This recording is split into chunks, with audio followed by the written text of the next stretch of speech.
Күшіңе сенбе, адал ісіңе сен. Жігітті жылы сөз ширатпайды, қатты сын ширатады. Қай істің болсын өнуіне 3 шарт бар. Ең әуелі ниет керек, одан соң күш керек, одан соң тәртіп керек. Азамат сыны ерлік, ерлік сыны елдік. Адам көркі ақыл. Тартыспен түскен бейнетпен келген жақсылыққа ғана шын мәнінде қымбат табыс. Адам ірілігі бір сипат емес, ішкі тысқы сан сипат қасиеттерінен құралады. Адам баласының жасам құлқы жаратылысынан емес, өскен ортасында көрген үлгі өнегесінен. Қызғаныш құрт ауруы, мыс қазанда қайнайтын азап оты. Ойда көп, уайымда көп ойлай берсең, ойда жоқ, уайымда жоқ ойнай берсең. Білім бақтың жібермейтін қазығы, білімсіз бақ әлде кімнің азығы. Жігіт қадірі өнерімен өлшенер. Жалған намыс қасиет емес, ар сақтаған қасиет. Берекені көктен тілеме, еткен еңбектен тіле. Еңбек шыққан жерден төзім де шығады. Халық пен халықты, адам мен адамды теңестіретін бір нәрсе – білім. Адамшылықты тез жүргізу үшін көп ой керек, ойлау үшін оқу керек.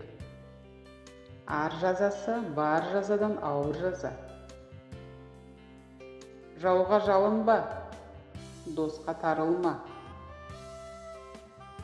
Қол жетпес шыңыраудағы су болғанша, пайдасы көпке тиетін жайдақ су болған жақсы. Тамыр болдың айтыс жоқ, қолдан бердің қайтыс жоқ.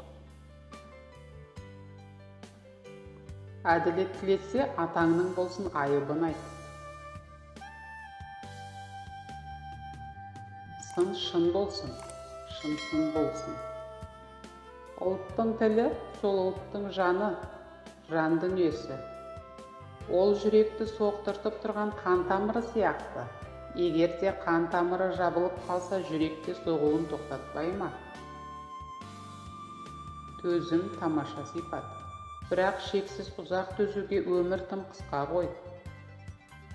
Ол тәрбиелей отырып, халықты тәрбиелейміз. Қыз тәрбиелей отырып, ұлт тәрбиелейміз. Кімде-кім қазіргі уақытта ана тілін, өзінің әдебиетін сыйламаса, бағаламаса, оны сауатты, мәдениетті адам деп санауға болмайды. Жаза баспас қадам жоқ, жаңылмайтын адам жоқ. Алдыңғы жақсы, артқы жасқа тәлім айтпаса, ел болғаның қайсы? Еңбек шыққан жерден төзімде шығады. Жігіт қадірі өнерімен өлшенер. Ит мені қапты деп оны қапсам, адамдық аузында не қасиет қалады? Жалған намыс қасиет емес, ар сақтаған қасиет. Ұстаз ұлы есім. Қиянатқа көнбе, әділдікке атса да көн.